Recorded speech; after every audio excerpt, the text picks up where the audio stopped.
வணக்கம். அதாவது பார்த்தீங்கன்னா, ஒரு ஜாதகத்தில் லக்கணத்தை தொடர்பு கொள்ளக்கூடிய அசுபர்கள், அதாவது பாவர்கள் அதனுடைய தாக்கத்தை அந்த லக்னாதிபதிக்கு, அதாவது ஜாதகருக்கு என்ன மாதிரியான பலன்களை கொடுப்பாங்க அப்படிங்கிறத நம்ம பார்க்க போகிறோம். உதாரணத்துக்கு பார்த்திங்கன்னா, ஒரு பேசிக்கான ஒரு லக்கணத்தை சூஸ் பண்ணிக்கலாம். இப்போ நமக்கு என்ன லக்கணம் சூஸ் பண்ணலான்னா, இப்போ நம்ம சிம்ம லக்கணத்தை சூஸ் பண்ணிடலாம். சிம்ம லக்கணம் சிம்மமாக இருக்குது, சரிங்களா? இப்போ இதில் பாவ கிரகங்கள் தொடர்பு கொள்ளும்போது இவருடைய நிலை எப்படி இருக்கும் அப்படிங்கிறத பார்க்க போகிறேன், சரிங்களா? இப்போ நமக்கு இப்போ லக்கணம் பார்த்திங்கன்னா சிம்ம லக்கணத்துக்கு இப்போ சனி பகவானும் அதே மாதிரி செவ்வாயும் தொடர்பு கொள்ளும் பொழுது என்ன மாதிரியான பலன்கள் உங்களுக்கு கிடைக்கும், சரிங்களா? எப்பயுமே உங்களுக்கு நல்லாவே தெரியும், சனி பகவான் உங்களுக்கு 3ஆம் பார்வையாக லக்கணத்தை பார்ப்பார். அதே மாதிரி 4ஆம் பார்வையாக உங்களுக்கு செவ்வாய் பார்ப்பார், உங்களுக்கு நல்லாவே தெரியும். பட் இந்த செவ்வாயினுடைய பார்வை லக்கணத்தின் மீது விழும்போதும், அதே மாதிரி உங்களுக்கு சனி பகவானுடைய பார்வை லக்கணத்தின் மீது விழுகும்போதும் அந்த ஜாதகர் எப்படியேப்பட்ட மனநிலையில் இருப்பார், என்ன மாதிரியான அவருக்கு பலன்கள் நடக்கும் அப்படிங்கிறத பார்க்கலாம். இப்போ பார்த்திங்கன்னா செவ்வாயை நம்ம குறிப்பாக இங்கே ஃபேஸ் பண்ணிடலாமே. ஓகே, செவ்வாய் நம்ம இங்கே போட்டோம். அதே மாதிரி சனி பகவானை நம்ம இங்கே போட்டுடலாம். ஏன் அப்படின்னா, சனி பகவான் சனி போட்டாச்சா? இப்போ பார்த்திங்கன்னா உங்களுக்கு செவ்வாய் 1 2 3 4 4ஆம் பார்வையை நமக்கு லக்கணத்தை பார்க்க ஆரம்பித்தாச்சு. அடுத்து பார்த்திங்கன்னா சனி நமக்கு 3ஆம் பார்வையாக உங்கள் லக்கணத்தை பேஸ் பண்ணுறாங்க, சரிங்களா? இப்போ பார்க்குறாங்க. இப்போ இந்த ஜாதகருடைய மனநிலை எப்படி இருக்கும், இந்த ஜாதகருடைய கேரக்டர் எப்படி இருக்கும் அப்படிங்கிறத பார்க்கும். இவர் பார்த்திங்கன்னா லக்கணாதிபதியை பார்த்த செவ்வாய் லக்கணாதிபதி போல் செயல்படுவார். அதாவது செவ்வாய் எப்படியெல்லாம் என்ன மாதிரியான கேரக்டர் இருக்கோ அது நமக்கு லக்கணத்தில் பிரதிபலிக்கும். அதாவது நீங்கள் செவ்வாய் கோபக்காரன், ஆத்திரக்காரன் அப்படிங்கிற மாதிரி நம்ம நிறையா சொல்லுவோம் இல்லையா? அந்த மாதிரியான சுச்சுவேஷனில் அதுக்கான பலன்களும் கண்டிப்பாக லக்கணாதிபதி அனுபவிப்பார். அதாவது ஜாதகருக்கு அந்த மாதிரியான குணநலங்கள் இருக்கும். ஆனால் இருந்தாலும் யாருடைய வீட்டில் நமக்கு செவ்வாய் இருக்கார் அப்படின்னு பார்த்தீங்கன்னா, உங்களுக்கு சுக்கிரனுடைய வீட்டில், சரிங்களா? ஒரு சுபருடைய தொடர்புடைய வீட்டில் உட்கார்ந்துருக்கார். அப்போ இப்படி இருந்தாலும் கொஞ்சம் அதனுடைய தன்மைகள் மாறக்கூடிய ஒரு நிலை இருக்கும். யாருக்கு? அந்த செவ்வாய்க்கு. அப்போ இருந்தாலும் செவ்வாய்க்கு அந்த ஆத்திரம், அவசரம், கோபம், எல்லாத்துலையும் எடுத்தமா கம்தமான்னு செய்யக்கூடிய வேலை, இந்த மாதிரியான விஷயங்கள் கட்டாயமாக லக்னாதிபதி ரொம்ப, அதாவது நீங்கள் இதே உங்களுக்கு செவ்வாய் உங்களுக்கு மேசத்தில் இருந்து லக்கணத்தை பார்க்குறதுக்கும், அதே மாதிரி உங்களுக்கு ரிஷபத்தில் இருந்து உங்களுக்கு லக்கணத்தை பார்க்குறதுக்கும் நிறைய டிஃப்ரெண்ட் இருக்குது. என்ன காரணம் அப்படின்னா, ஒவ்வொரு செவ்வாய் உட்கார்ற இடம் பூராமே மாறுபடும். இப்போ குறிப்பாக செவ்வாய் வேறு இடத்துல உட்கார்றாருன்னா அதுக்கு தன்மைகள் மாறும். அதே மாதிரி செவ்வாய் அதே உச்சநிலையில் இருக்கிறாருன்னா அதுக்கு டைரெக்டான அதிகப்படியான கோபங்கள், அதிகப்படியான அது போக ப்ளஸ் நமக்கு செவ்வாய் யார் அப்படின்னு கேட்டால் சூரியனுக்கு, அதாவது பார்த்திங்கன்னா உங்களுக்கு சிம்மத்துக்கு உங்களுக்கு நட்பு கிரகம். அப்போ நட்பு கிரகங்கும் போது அதனுடைய தாக்கம்ங்கிறது ஓரளவுக்கு கம்மியாக தான் இருக்கும் இல்லையா?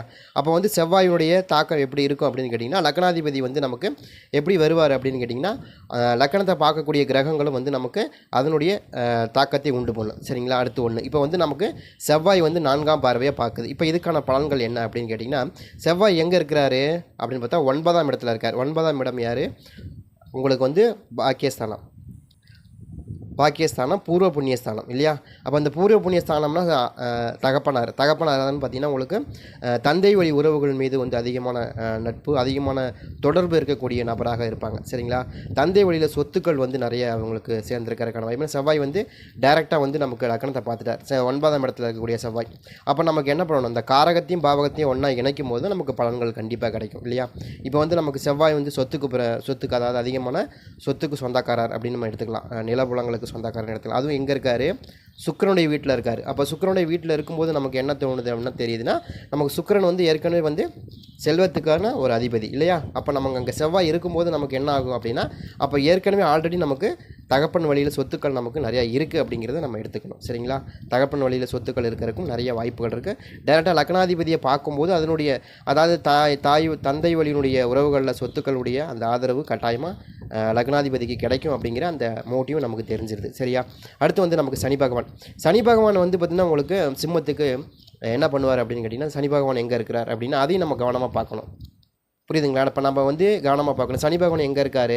மறுபடியும் சுக்கிரனுடைய வீட்டில் தான் இருக்கிறார் இல்லையா?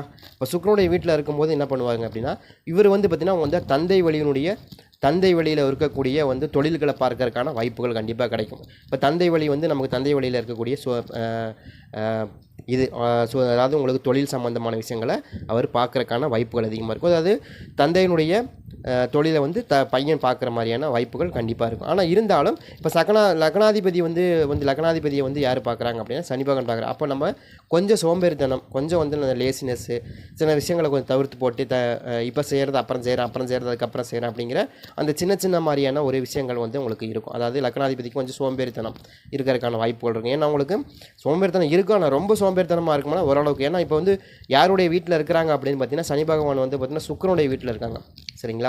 அப்போ ஆடம்பரமான ஒரு பிஸ்னஸ் பண்ணணும் அப்படின்னு ஆசைப்படுவார்னா இன்னும் ஃபேன் ஷர்ட்டை டிப்டாப்பாக போட்டுட்டு டிப்டாப்பாக போய் வேலை செய்யணும் அப்படிங்கிற மாதிரியான ஒரு எண்ணம் கொண்ட ஒரு மோட்டிவேஷன் கொண்டவராக இருப்பார். ஆனால் பெரும்பாலும் வந்து இந்த ரெண்டுமே உங்களுக்கு வந்து பார்த்திங்கன்னா ரெண்டுமே வந்து அசுபர் தான், இல்லைன்னு சொல்லலை, சரிங்களா. ஆனால் இருந்தாலும் பாவர்கள் தான். ஆனால் இருந்தாலும் இவங்க உட்கார்ந்துருக்க இடம்ங்கிறது எங்கே இருக்குது அப்படின்னு பார்த்தீங்கன்னா சுக்கிரனுடைய வீடு. அப்போ இந்த சுக்கிரனுடைய வீடுகளில் இருக்கும்போது உங்களுக்கு என்ன ஆகும் அப்படின்னு கேட்டிங்கன்னா கட்டாயமாக வந்து உங்களுக்கு அது சம்மந்தமான வேலைகள் இருக்கும். அதே மாதிரி வந்து பார்த்திங்கன்னா உங்களுக்கு சனி பகவானுடைய உச்சத்தில் இருக்கார். சனி பகவான் வந்து உச்சத்தில் இருக்கார்.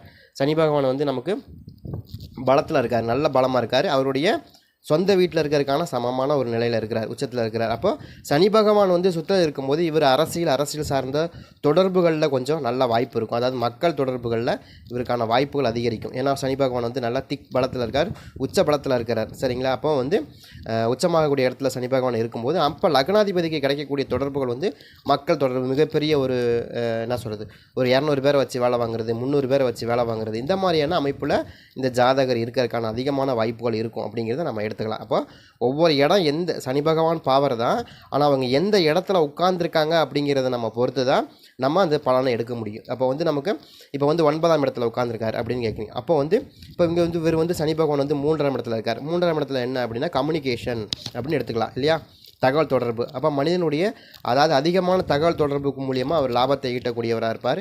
அதே மாதிரி கம்யூனிகேஷனில் கொஞ்சம் கிங்காக இருப்பார். அதாவது நம்ம மக்கள் தொடர்பு, கம்யூனிகேஷன், இந்த மாதிரியான இடங்களில் இவங்களுக்கு ஒரு பலமான ஒரு இருக்கக்கூடிய ஒரு அமைப்பை சேர்ந்ததாக இருக்கும். அதனால தான் இந்த மாதிரியான அதாவது சனி பகவானாக இருக்கட்டும், செவ்வாய் இருக்கட்டும், பாவர்களாக இருந்தாலும் அவர் அமரக்கூடிய இடத்தை பொறுத்து அந்த லக்கணத்துக்கு மிகப்பெரிய யோகமாக மாறக்கூடிய விஷயங்கள் நடக்கும், சரிங்களா.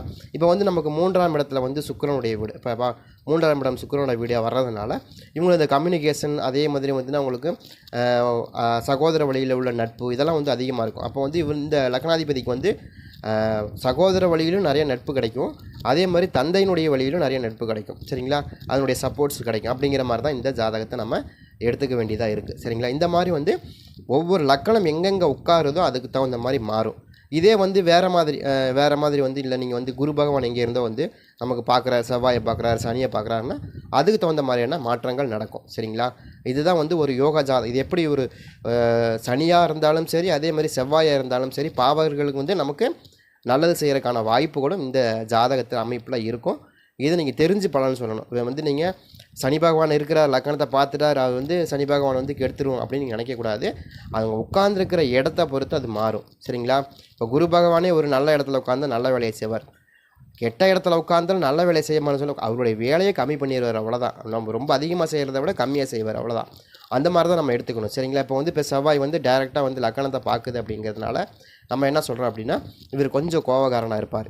இருந்தாலும் அதாவது நம்ம என்ன சொல்கிறோம்னா இப்போ வந்து இதே வந்து செவ்வாய் வந்து நீங்கள் மேசத்துலேருந்து பார்த்துச்சுனாக்கா நீங்கள் இன்னும் கூட அதிகமாக கோவப்படுவார், கோவத்துக்கும் அதிகமாக வந்து அவசர புத்தியாக இருக்கும், இந்த மாதிரியான விஷயங்கள் இருக்கும். ஆனால் இப்போ இவங்க இருக்கிற இடம் வந்து பார்த்திங்கன்னா சுக்கிரனுடைய வீட்டில், அதே மாதிரி சுக்கிரனுடைய வீட்டில் இருக்கும்போது அதே மாதிரி இந்த சுக்கிரனுடைய வந்து இப்போ இந்த இடத்துல வந்து சுக்கிரன் இருக்கிறார் அப்படின்னா ஆட்சி உச்சத்தில் இருக்கிறார் அப்படின்னா இன்னும் கூட இதனுடைய பவர் வந்து அதிகமாக இருக்குது. இப்போ போட்டுருவோமே, இப்போ சுக்கிரன் வந்து இந்த இடத்துல உச்சத்தில் இருக்கார், சுக்கிரன் ஓகேங்களா. சுக்கிரன் வந்து இப்போ நம்ம உச்சத்தில் இருக்கார். இப்போ வந்து பலன் எப்படி இருக்கும் அப்படின்னா இன்னும் டாப்பாக இருக்கும். இப்போ வந்து பார்த்தீங்கன்னா இப்போ வந்து வீடு கொடுத்தவன் வந்து உச்சமாயிட்டான். அப்போ என்ன ஆகும், இன்னும் கூட இந்த ஜாதகருக்கு வந்து இன்னும் பலம் வாய்ந்த ஒரு ஜாதகராக மாறுறதுக்கான வாய்ப்புகள் அதிகமாக இருக்கும், சரிங்களா. இதனால தான் ஒரு பாவகிரகமாக இருந்தாலும் அவங்க உட்கார்ந்துருக்க இடத்த பொறுத்து அது மாறுபடும், சரிங்களா. அது யோகத்தை செய்யுமா இல்லை தீமையை செய்யுமா அப்படிங்கிறத நம்ம எடுத்துக்கணும், சரிங்களா.